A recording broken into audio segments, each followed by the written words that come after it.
The winter of 1892 descended upon the Appalachian mountains like a burial shroud, thick, suffocating, and absolute.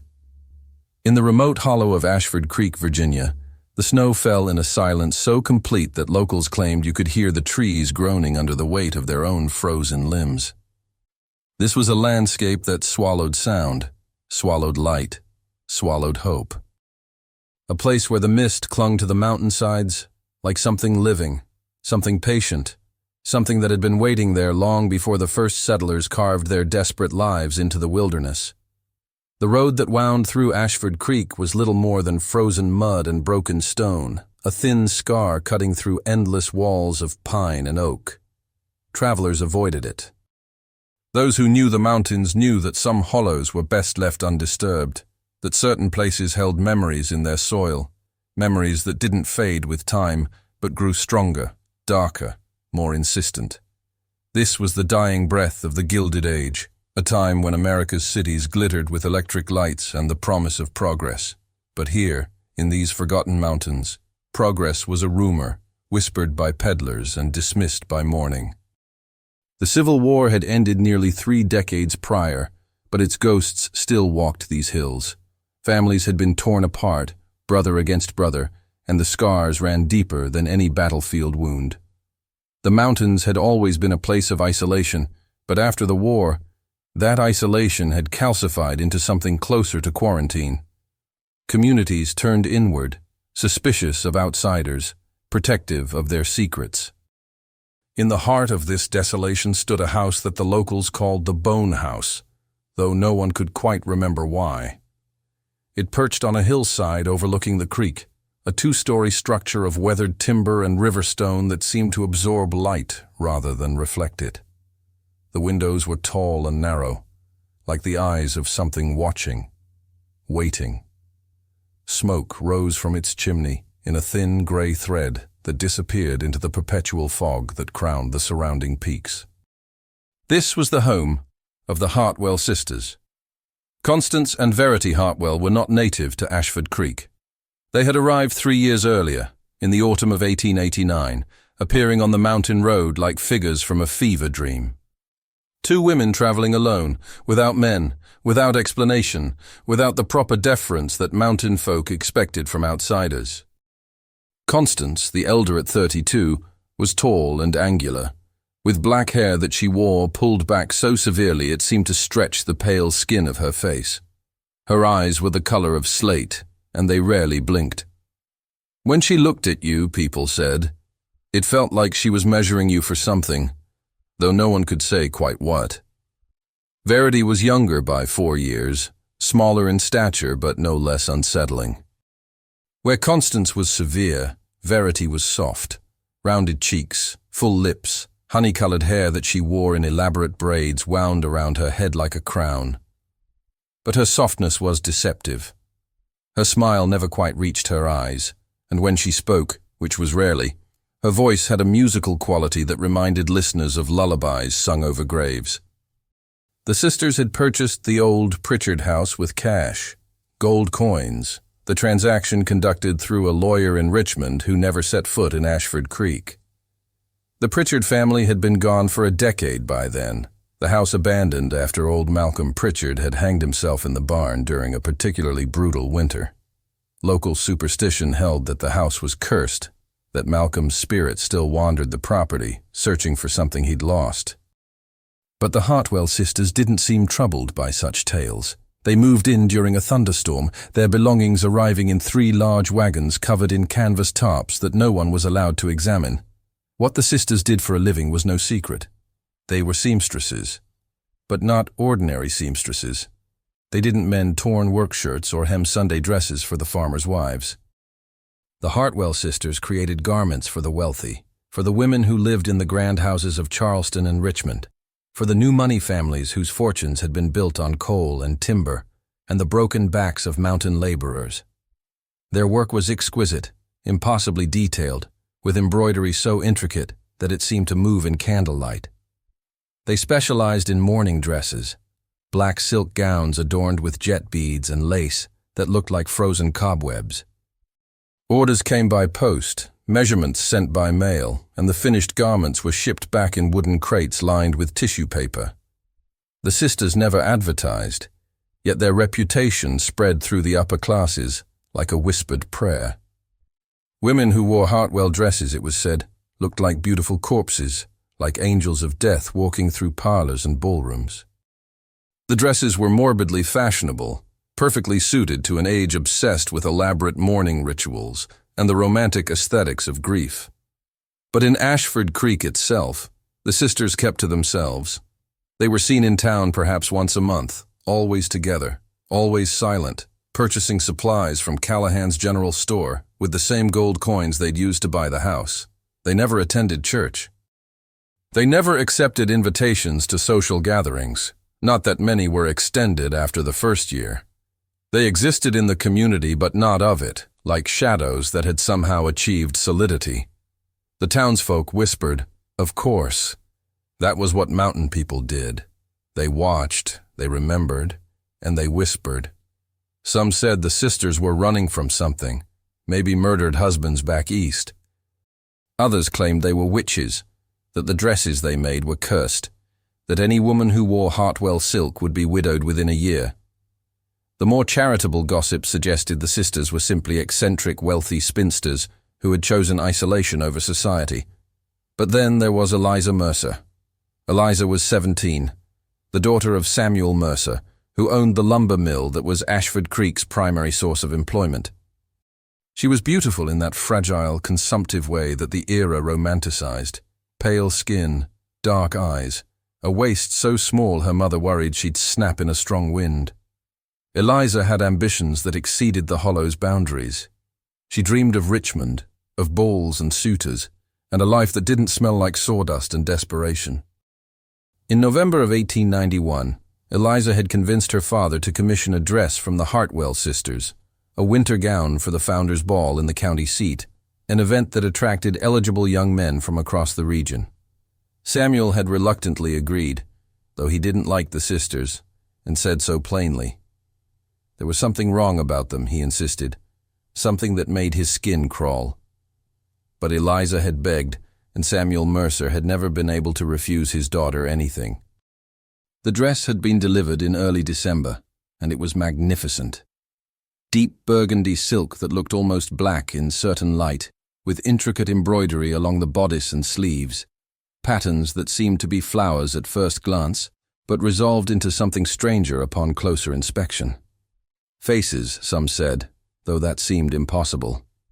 Tiny, detailed faces worked into the thread, their expressions serene and somehow sad. Eliza had worn the dress to the ball. She had been the most beautiful woman in the room, everyone agreed on that. She had danced until midnight, and then she had walked out into the December cold and disappeared. They found her 3 days later. She was in the woods, not far from the Hartwell house, lying in the snow as if she'd simply decided to sleep there. She was still wearing the dress, and she was still beautiful, but something was wrong. Her skin had the waxy quality of a doll's face. Her eyes were open, staring at the gray sky, and they were completely white. No iris, no pupil, just white. The doctor in the county seat said it was exposure, that she'd wandered into the woods in some kind of fugue state and frozen to death. But the women who prepared her body for burial, the old mountain women who had washed and dressed the dead for decades, they told a different story in hushed voices over their coffee and their prayers. They said Eliza's face was loose. Not bloated from death, but loose, as if the skin had been separated from the muscle and bone beneath, then carefully placed back. They said when they touched her cheek, it shifted under their fingers like fabric. And they said, though most folks dismiss this as the superstitious ramblings of frightened old women, they said there were stitch marks, tiny, nearly invisible stitch marks along her hairline, behind her ears, under her jaw. Samuel Mercer didn't believe in ghosts or curses or mountain magic. He believed in facts, in what could be seen and touched and proven. His daughter had died of exposure, and that was tragedy enough without embellishing it with folklore. He buried Eliza in the family plot, refused to discuss the whispers, and threw himself into his work with the grim determination of a man trying to outrun his grief. But he burned the dress. He took that beautiful burgundy gown, still smelling faintly of his daughter's perfume, and he burned it in the mill's furnace. He watched until there was nothing left but ash, and the memory of faces that might have been flowers, worked into silk by hands that never trembled. The Hartwell sisters attended the funeral. They stood at the back of the small cemetery, two dark figures against the snow, and they didn't speak to anyone. Constance's face was expressionless. Verity's lips moved silently, as if she were praying or perhaps counting something only she could see. After the burial, they walked back up the mountain road to their house, and the smoke from their chimney continued to rise into the grey sky, day after day, night after night, a thin thread connecting earth to whatever waited above. It was 2 weeks after Eliza's funeral, when Pastor Elijah Webb, who served 3 churches across the mountain communities, stopped by the general store and asked Callahan a question that made the storekeeper's blood run cold. "Those Hartwell women," the pastor said, measuring his words carefully. "How long have they been buying silk by the bolt?" Callahan, who kept meticulous records, checked his ledgers. For the past 3 months, since late September, the sisters had been ordering silk, bolts and bolts of it, in various colors, but mostly in whites and pale pinks, the colors of living flesh. They'd also been buying other things, formaldehyde, which they claimed was for preserving fabric samples. Needles in sizes so fine they were barely visible to the naked eye. Thread that Callahan had to special order, made from some material he'd never heard of, which the sisters claimed was imported from France. "And one more thing," Pastor Webb said, his voice dropping to barely above a whisper. "I've been visiting the families in the surrounding counties, as I do. 3 young women have gone missing in the past 6 months, not from Ashford Creek, but from communities within a day's ride. All of them last seen wearing dresses they'd recently purchased." "Beautiful dresses," people said, unlike anything they'd seen before.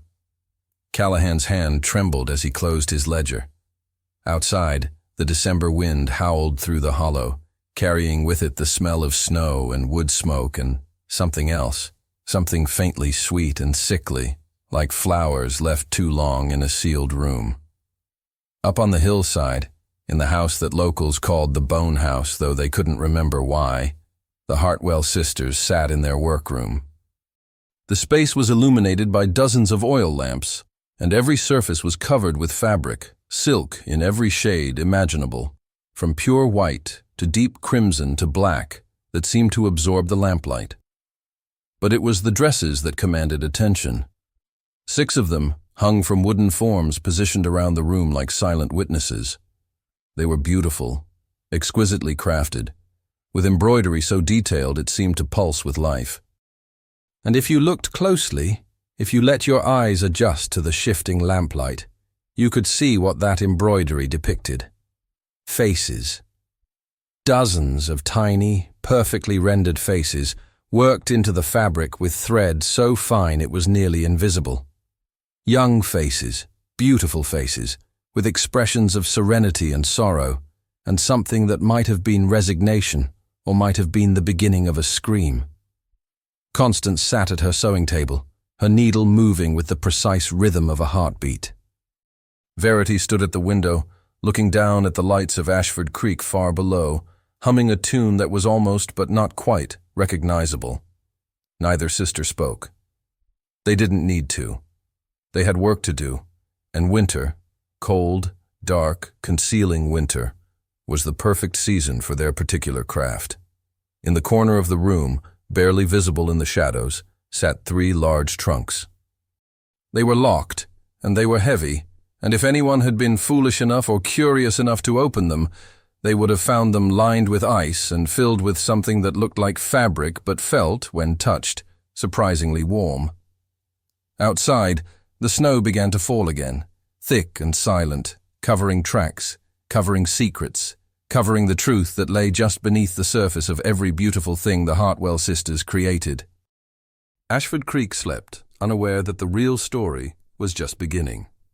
January 1892 brought a cold that felt personal, vindictive.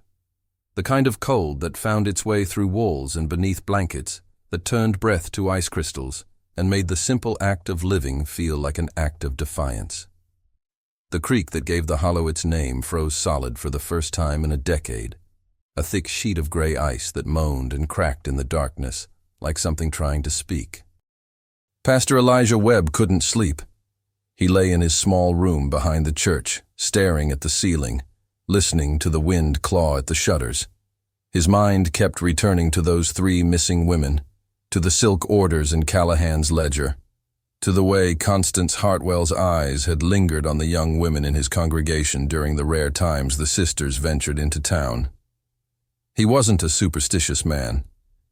He'd been educated in Richmond, had studied theology and rational thought, had spent years trying to bring enlightenment to these mountain communities that clung to their old ways like drowning men clutching driftwood. But there were things in these mountains that his education couldn't explain.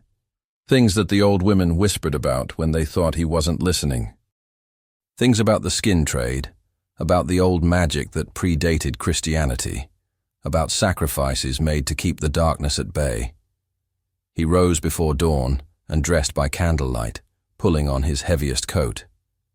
He needed to speak with someone who understood the mountains in ways he never would, someone who remembered things the church had tried to forget.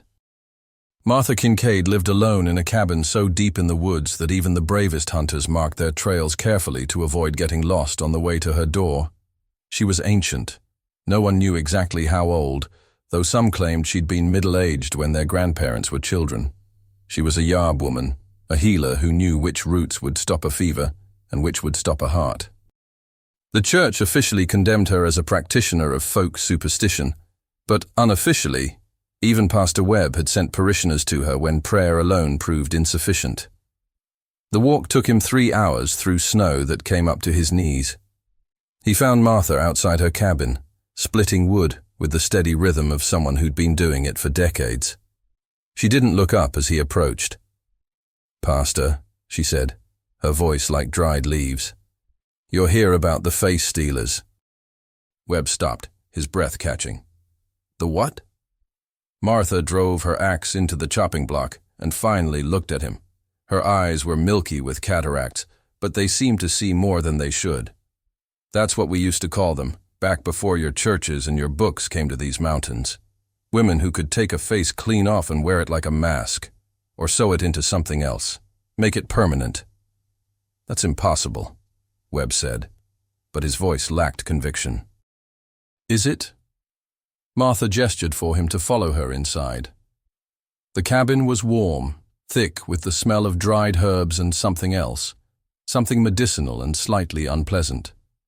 The walls were lined with shelves holding jars of various sizes, their contents obscured by dark glass and murky liquid. "Sit. I'll tell you what your books won't." Webb sat at her rough wooden table while Martha poured something hot and bitter-smelling into 2 tin cups. "There's old knowledge in these mountains, Pastor. Knowledge that goes back before the Cherokee, before anyone who left a name. Knowledge about transformation, about wearing what isn't yours, about the price of beauty. Most of it died out or got buried deep enough that folks forgot it was there. But every few generations someone finds it again. Someone desperate enough or curious enough or broken enough to go looking. You're talking about the Hartwell sisters. I'm talking about women who know how to preserve what should decay. How to keep skin supple after it's been separated from the meat beneath. How to work it like fabric, stitch it together, make it part of something new." Martha took a long drink from her cup. "They ain't the first, and they won't be the last. But they're particularly skilled, from what I've heard." "You've heard?" Webb leaned forward. "From whom?" "The missing girls talk, Pastor. Not in words you'd recognize, but they talk. In dreams, in the way the wind moves through the trees, in the patterns blood makes when it freezes on snow. They're still here, in a way, still trying to tell their stories." Webb felt his skepticism warring with a deeper, more primitive fear. "If what you're saying is true, If these women are actually killing people and using their... He couldn't finish the sentence. Not killing necessarily, Martha interrupted. That's the clever part. They don't need the girls dead. They just need them empty, hollowed out. The body can live for a while without its face, without its skin, if someone knows what they're doing. Lives like an empty shell, breathing but not seeing, existing but not living. The sisters keep them, I'd wager. Keep them preserved in ice and salt, keep them alive enough that the skin stays fresh, stays usable. The cup slipped from Webb's hand, spilling the bitter liquid across the table. That's monstrous. That's practical, Martha corrected. Dead skin rots even in winter, but living skin, kept on a body that's still breathing, still pumping blood, that'll last as long as you can keep the body alive. And with enough formaldehyde and ice and knowledge, that could be months, years even. Webb stood abruptly, his chair scraping against the wooden floor. I need to go to the sheriff, get a warrant, search that house. Martha's laugh was dry and humorless. Sheriff Dalton? He's got a daughter, don't he? Pretty little thing, just turned 16. I heard he commissioned a dress for her birthday, from the Hartwell sisters. You think he's going to believe what you have to say? You think he's going to risk his daughter's gift being connected to something dark? Webb felt the weight of truth in her words. Dalton was a practical man, a political man. He'd protected the Hartwell sisters from gossip before, dismissed the whispers as mountain superstition. His daughter Constance, named coincidentally after the elder Hartwell sister, a fact that had seemed charming when the sisters first arrived, was the light of his life. The dress had cost him 6 months' salary, but he'd paid it gladly. Then what do I do? Webb asked, and he hated the helplessness in his voice. You wait, Martha said. You watch, and when the time comes, and it will come, because evil always overreaches itself, you be ready to act. Bring fire, Pastor. Bring lots of fire. It's the only thing that'll truly end what they've started. Webb left Martha's cabin as the sun was setting, painting the snow-covered mountains in shades of blood and ash. He walked back to Ashford Creek with a purpose forming in his mind. A terrible purpose, but perhaps a necessary one. Meanwhile, in the Bone House, Constance Hartwell stood before a full-length mirror, examining her work. She wore one of their creations, a dress of pale cream silk that caught the lamplight and seemed to glow from within. The embroidery was their finest work yet, faces rendered in thread so fine it was nearly invisible, each expression unique, each face a perfect miniature portrait. But these weren't just embroidered representations. If you looked closely, if you had the courage to truly see, you'd notice that the faces had texture, had depth, had the subtle variations of real skin. Because they were real skin, preserved and worked into the fabric with a skill that transcended ordinary seamstress work. Beautiful, Verity said from her chair by the fire. She was working on a new piece, her needle moving with hypnotic precision. The Maxwell girl's face took the dye perfectly, such lovely bone structure. Constance turned, the dress rustling with a sound that was almost like whispering. We'll need more soon. The orders are increasing. That woman in Charleston wants 6 gowns for her daughter's coming-out season. 6. We barely have material for 3. There's the Dalton girls' party next month, Verity suggested. Sweet 16. She'll be wearing our dress, and everyone will want to see it. We could select from her guests. 3 or 4 girls disappearing from a large gathering wouldn't be immediately suspicious. Not if we're careful. Constance smiled, and it was the smile of a predator discussing prey. We'll need to prepare the preservation trunks, clear space in the cellar. This will be our largest harvest yet. In the cellar beneath the house, accessible only through a hidden door in the workroom floor, the temperature hovered just above freezing. Ice lined the stone walls, and the air was thick with the smell of formaldehyde and something organic, something that had once been human. 3 large wooden trunks sat in a row against the far wall, each one bound with iron straps and sealed with wax. Inside those trunks, kept in a state between life and death through a combination of old knowledge and terrible innovation, lay 3 young women. Their bodies were intact, preserved in salt and ice. But their faces were gone, removed with surgical precision, leaving behind smooth expanses of exposed muscle and bone that still moved, still breathed, still existed in some nightmare state that wasn't quite death, but could never again be called life. The sisters had been careful with their extractions. They'd learned through trial and error, so much error in the early days, back before Ashford Creek, back when they'd been less skilled and more wasteful, how to remove a face while keeping the donor alive. It required precision, knowledge of anatomy, and a complete absence of empathy. The face had to be removed in one piece, carefully separated from the underlying structures, preserved immediately in a chemical solution, then cured like leather until it could be worked like fabric. The bodies were kept alive through careful maintenance. Water dripped directly into their throats through rubber tubes, nutrients administered through solutions that the sisters had perfected over years of experimentation. The women couldn't scream, couldn't plead, couldn't do anything but breathe and exist in a darkness so complete it erased the boundary between consciousness and oblivion. But the faces, oh, the faces lived on in a different way. Sewn into silk, worked into intricate patterns, preserved in a state of permanent beauty. Each dress the sisters created was a gallery of stolen faces, a collection of the young and beautiful rendered immortal through thread and terrible skill. That night, as Ashford Creek slept beneath its blanket of snow, Pastor Webb sat in his church and wrote letters.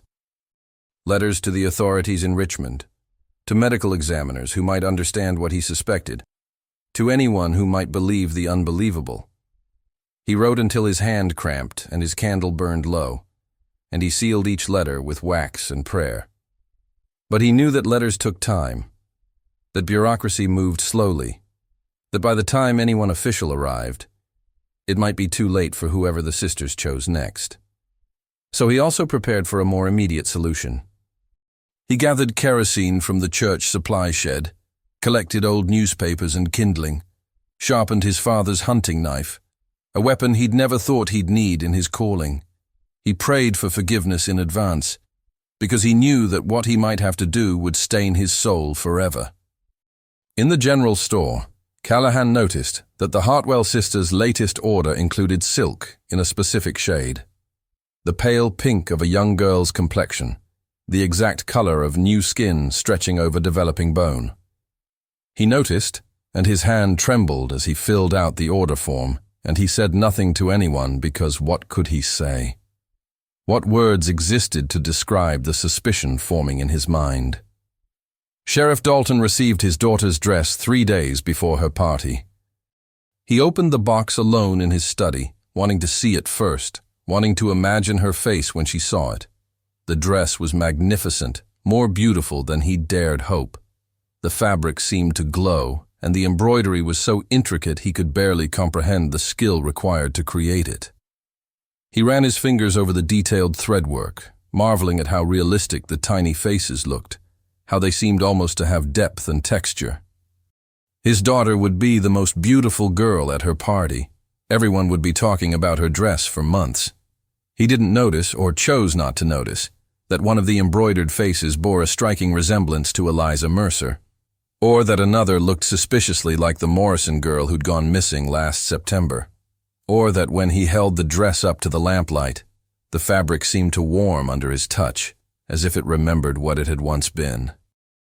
The party was scheduled for February 14th, Valentine's Day, a celebration of love and youth and beauty. The Hartwell sisters had already begun their preparations. February arrived with false promises. The temperature rose just enough to make the snow slick and treacherous, and a fog rolled down from the peaks that was so thick you could barely see your hand in front of your face. It was the kind of weather that made people stay indoors, that made them check their locks twice, that reminded them why their ancestors had feared the mountains and what might live in them. The Dalton house blazed with light on the evening of February 14th. Every window glowed, and the sound of music, a hired pianist from the county seat, drifted across the hollow. Sheriff Thomas Dalton had spared no expense for his daughter's 16th birthday. The house was decorated with ribbons and flowers shipped from Richmond at considerable cost, and the dining room table groaned under the weight of foods that most Ashford Creek residents only dreamed about: roasted meats, elaborate cakes, imported wines. Young Constance Dalton stood in her bedroom, staring at herself in the mirror, barely recognizing the creature staring back. The Hartwell dress transformed her from a pretty mountain girl into something otherworldly, something that belonged in the pages of a fashion magazine or a gothic novel. The fabric clung to her figure perfectly, and the embroidery caught the lamplight in ways that made it seem alive, breathing, watching. "You look beautiful, darling," her mother said, tears streaming down her face. "Like an angel." But there was something in the dress that made Constance uncomfortable. Something she couldn't name. When she moved, she felt as if she were wearing more than fabric, as if there were weight and presence in the garment that shouldn't be there. And the faces in the embroidery, she'd thought they were flowers at first, but now, up close, she could see they were definitely faces. Tiny, perfect faces with expressions that seemed to shift when she wasn't looking directly at them. "Mother," she said slowly, "do these faces look strange to you?" Her mother leaned closer, squinting at the intricate threadwork. "They're exquisite craftsmanship, dear. The Hartwell sisters are true artists. Now come, your guests are arriving." Downstairs, the party was already in full swing. 24 young people from Ashford Creek and the surrounding communities had gathered, dressed in their finest clothes. The boys stood awkwardly in corners, their necks strangled by starched collars. The girls clustered together, their voices rising and falling like a flock of startled birds, and every single one of them stared at Constance's dress with a mixture of admiration and envy. The Hartwell sisters arrived fashionably late, as always. They stood in the doorway like ravens at a wedding, both dressed in black, both carrying small packages wrapped in brown paper and tied with white ribbon. Sheriff Dalton greeted them warmly, pumping Constance's hand with the enthusiasm of a man who had no idea he was welcoming wolves into his home. "The dress is magnificent," he gushed, "even more beautiful than I imagined. You've outdone yourselves." Constance Hartwell, the elder sister, not the young girl, smiled with her lips, but not her eyes. "We're pleased you're satisfied, Sheriff. We brought small tokens for the birthday girl. Embroidered handkerchiefs for her and her closest friends. Little gifts from our workshop." "How generous," Mrs. Dalton said, though something in her voice suggested uncertainty, a mother's instinct warning her of danger she couldn't identify. Pastor Webb stood in the corner of the parlor, nursing a cup of punch he hadn't touched, watching the sisters with the intensity of a hunter watching prey. He'd spent the past month gathering information, confirming suspicions, building a case that no one wanted to believe. He'd shown his evidence to Sheriff Dalton 3 days ago, the missing persons reports, the timeline of the sisters' fabric orders, Martha Kincaid's testimony, and Dalton had dismissed it all as coincidence and superstition. "Those women are respected businesswomen," Dalton had said, his face reddening with anger. "And you're suggesting they're monsters based on old wives' tales and your own fevered imagination. I won't hear another word about it, especially not before my daughter's party."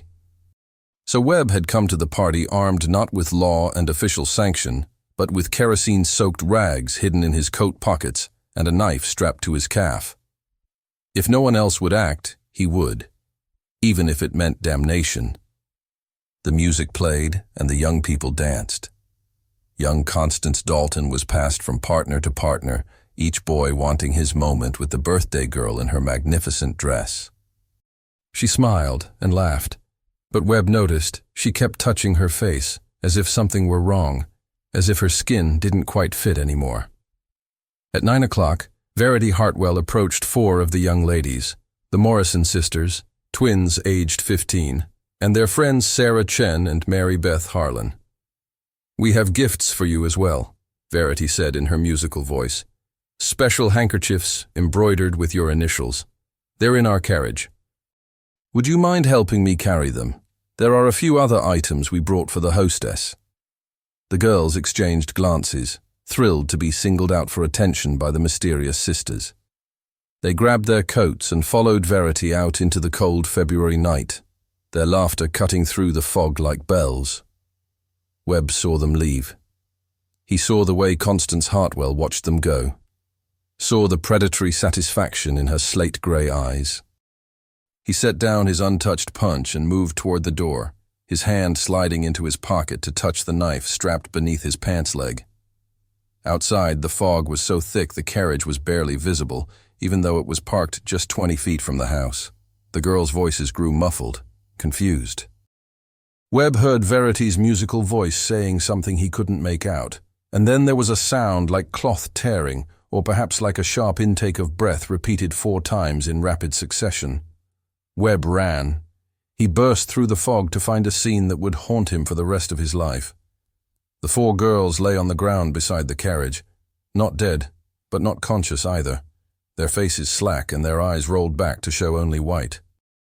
Verity stood over them with something in her hands, a cloth soaked in chemicals, chloroform probably, or ether. Beside the carriage, its back door open, Webb could see into the cargo area. There were trunks there, iron-bound and sealed, and one was open, revealing the nightmare within. The face was gone. Whoever was inside that trunk, and they were clearly alive, because Webb could see the chest rising and falling with shallow breaths, had been flayed with surgical precision, leaving behind a horror that would never heal, never recover, never be human again. "Pastor Webb," Verity said, her voice still musical, still calm. "This is unfortunate." Webb pulled his knife, his hand shaking so badly he nearly dropped it. "Step away from them." "Step away right now, or God help me." "God?" Verity tilted her head, genuinely curious. "What makes you think God is watching this place? What makes you think he ever was?" Behind Webb, he heard footsteps approaching through the fog. Heavy footsteps, men's steps. He turned to see Constance Hartwell, and to his horror, Sheriff Dalton.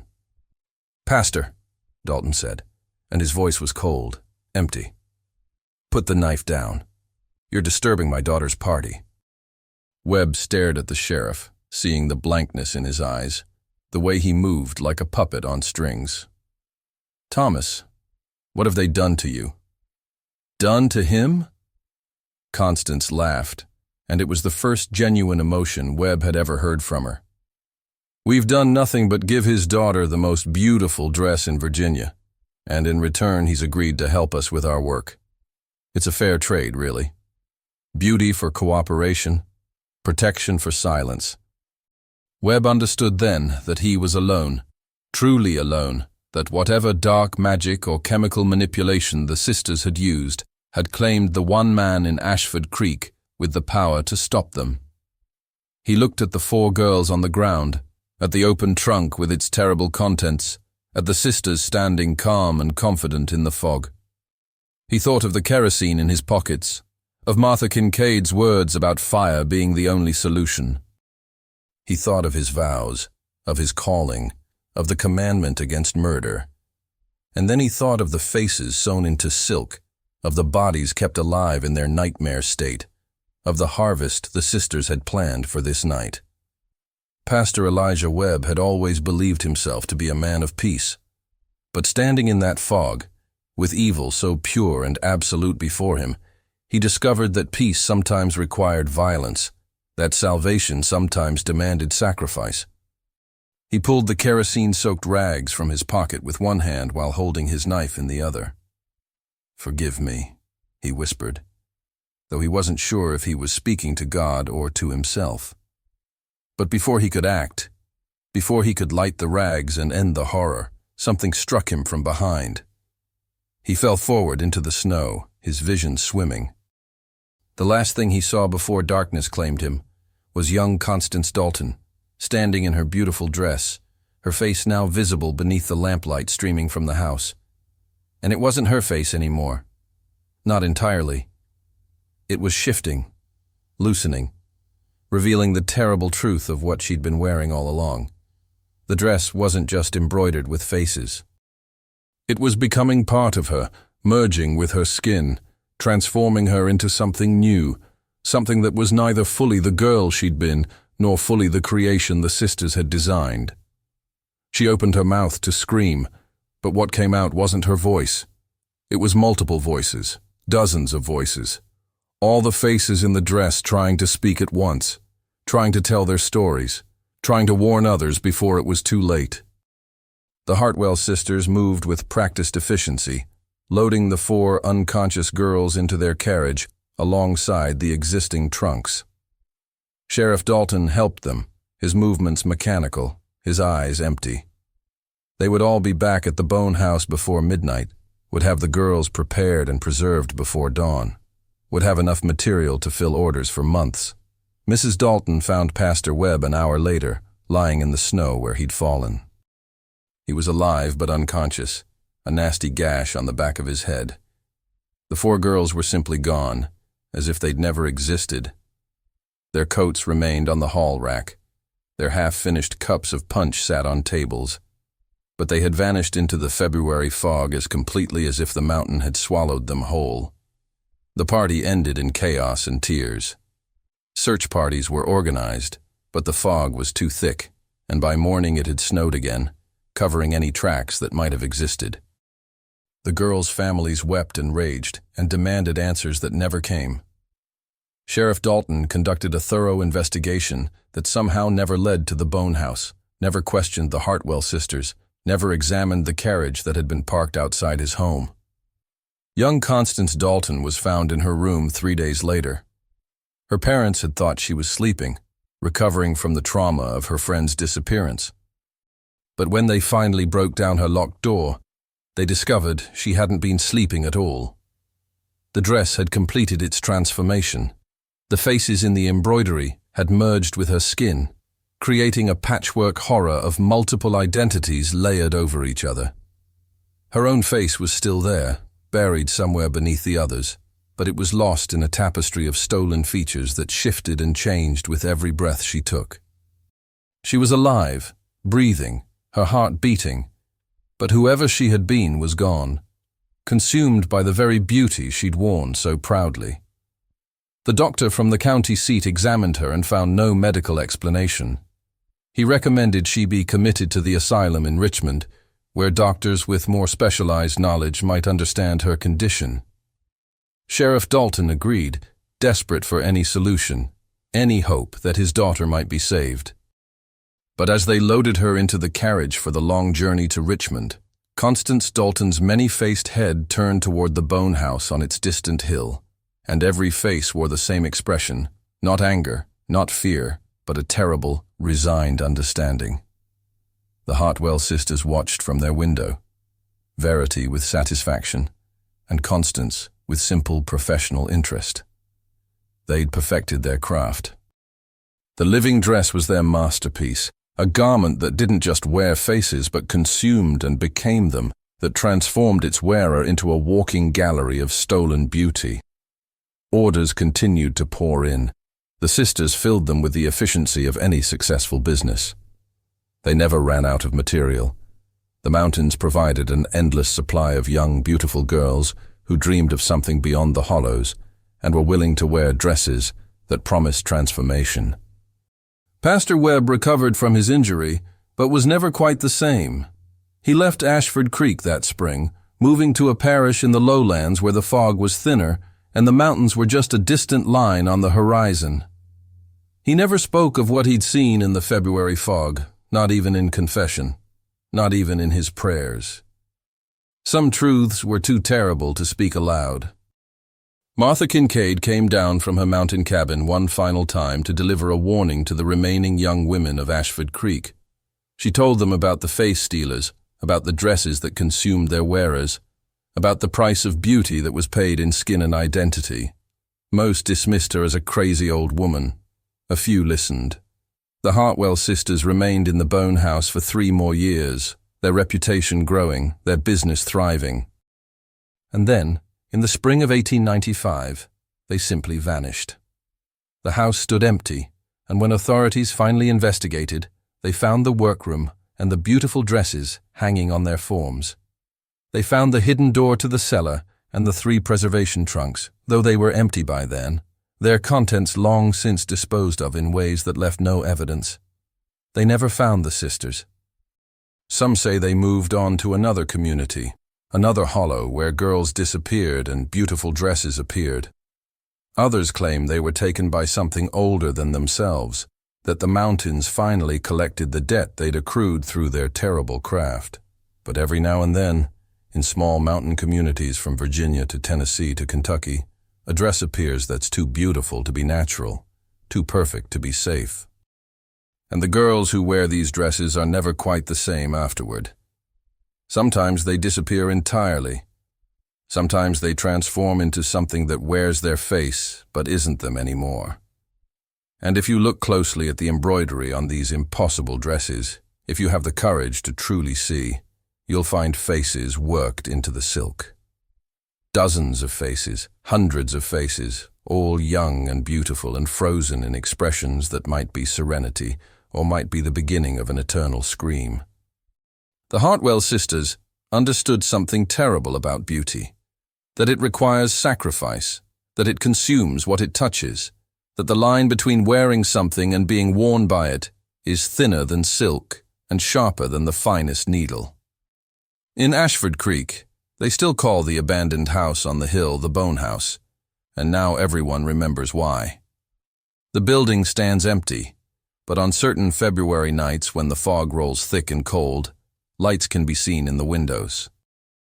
And if you're foolish enough to climb that hill, to press your face against the glass and look inside, you might see figures moving in the old workroom. 2 women, seated at their tables, needles flashing in the lamplight, working on dresses that seem to breathe and shift and whisper promises of beauty that will last forever. The Hartwell sisters' story ended in Ashford Creek.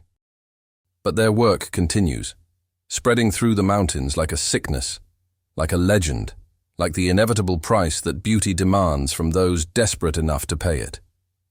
And somewhere, in Richmond or Charleston, or perhaps in a city even larger and more desperate for beauty, there's a woman wearing a dress covered in tiny, perfect faces. She doesn't know their names or their stories. She doesn't know that each face was once a girl with dreams and fears, and a life that was stolen one surgical cut at a time. She only knows that when she wears this dress, people stare. They tell her she's beautiful. They tell her she's transformed. And she is. Oh, she is. She just doesn't know yet what she's becoming. The end.